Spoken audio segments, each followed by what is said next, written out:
السلام علیکم ورحمۃ اللہ وبرکاتہ۔ الحمد للہ رب العالمین والصلاة والسلام علی سید المرسلین وعلی آلہ وصحبہ اجمعین، اما بعد۔ قال اللہ تعالی اعوذ باللہ من الشیطان الرجیم، بسم اللہ الرحمن الرحیم، ادعونی استجب لکم۔ سامعین کرام، میرے پیارے بھائیوں اور دوستو، میں آج آپ کے سامنے جس موضوع کا طلب کشائی کرنا چاہتا ہوں وہ ہے دعائیں بے اثر کی۔ قرآن و حدیث کے اوراق اور صحابہ تابعین اور بزرگان دین سے بات بالکل واضح ہے کہ جب بندہ اللہ کے حضور میں گر گرایا، اپنی عاجزی و لاچاری کا اظہار کیا، تو اللہ نے ان کی کھیتی کو سیراب کر دیا، ان کے لیے سمندروں میں راستے بنا دیے، ان کے کھانے پینے کا انتظام کر دیا۔ ایسے بے شمار واقعات و شواہد سے ہماری سیرت کی کتابیں بھری پڑی ہیں، لیکن کیا ہو گیا کہ آج اسی قرآن اور حدیث کو پڑھنے اور سننے والے، اسی اسلامی شریعت کا دم بھرنے والے بہت سے ایسے ہیں جو کہتے ہیں کہ ہم اللہ سے مانتے ہیں پر اللہ ہماری سنتا نہیں، ہم اللہ کے حضور میں اپنی صدقہ کرتے ہیں لیکن اللہ ہماری نہیں بناتا، ہماری مرادیں پوری نہیں کرتا، حالانکہ اللہ رب العالمین کہتا ہے ادعونی استجب لکم، تم مجھے پکارو میں تمہاری پکار کو ضرور سنوں گا۔ میرے اسلامی بھائیوں، اب ہمیں یہ غور کرنا ہوگا کہ کمزوری کہاں ہے، کہیں ہمارے ایمان میں تو نہیں، کہیں ہمارے توکل میں تو نہیں، کہیں ہمارا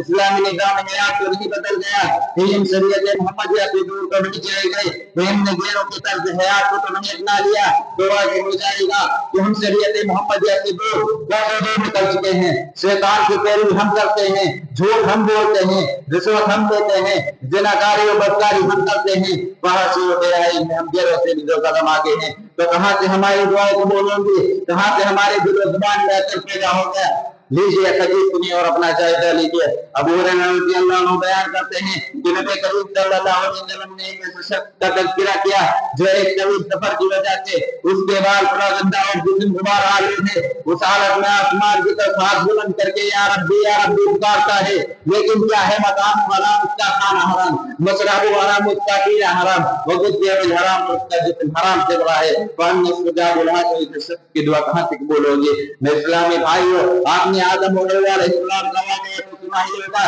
کہ ان سے ذرا بھول تو وہ چیخ پڑے، قَالَ رَبَّنَا ظَلَمْنَا أَنفُسَنَا وَإِن لَّمْ تَغْفِرْ لَنَا وَتَرْحَمْنَا لَنَكُونَنَّ مِنَ الْخَاسِرِينَ۔ آدم اور حوا علیہ السلام نے کہا کہ ہمارے رب، ہم نے اتنا بڑا نقصان کیا ہے، اگر تو ہمیں معاف نہ کرے گا، ہم پر رحم نہ کرے گا تو واقعی ہم نقصان پانے والوں میں سے ہو جائیں گے۔ لیکن ہمارا حال یہ ہے کہ رات میں دعا کی ربنا ظلمنا انفسنا، صبح کو داڑھی دعا رہے ہیں، رات میں دعا کی ربنا ظلمنا انفسنا، جو غیر میں کسی کا مال ہڑپ رہے ہیں، شام میں دعا کی ربنا ظلمنا انفسنا، گلیوں ڈھیروں میں عیاشیاں کر رہے ہیں، فجر میں دعا کی ربنا ظلمنا انفسنا، اصل میں گرل فرینڈ کے ساتھ پارکوں میں رنگریزیاں منا رہے ہیں، تو کہاں سے ہماری دعائیں قبول ہوں گی، کہاں سے ہم پر اللہ کی نظر و کرم ہوگی، کہاں سے اس کی رحمت کے بعد ہم پر منڈرائیں گے؟ آؤ ابھی بندے توبہ کر لو ورنہ قیامت کے دن یہ کہنے کا موقع نہیں ملے گا کہ ہمارے رب ہمیں دنیا میں واپس بھیج دے تاکہ میں نیک عمل کر کے تیری رضا کا مستحق ہو جاؤں۔ میرے اسلامی بھائیوں، وہ اللہ معفو نہیں کرے گا جو غفور رحیم ہے، جو نہ ماننے پر غصہ ہوتا ہے، جیسا کہ نبی صلی اللہ علیہ وسلم نے فرمایا من لم یسأل اللہ یغضب، جو اللہ سے نہیں مانگتا ہے اللہ اس سے ناراض ہوتا ہے۔ اب آخر میں اللہ رب العالمین سے دعا ہے کہ اللہ العالمین ہم سب کو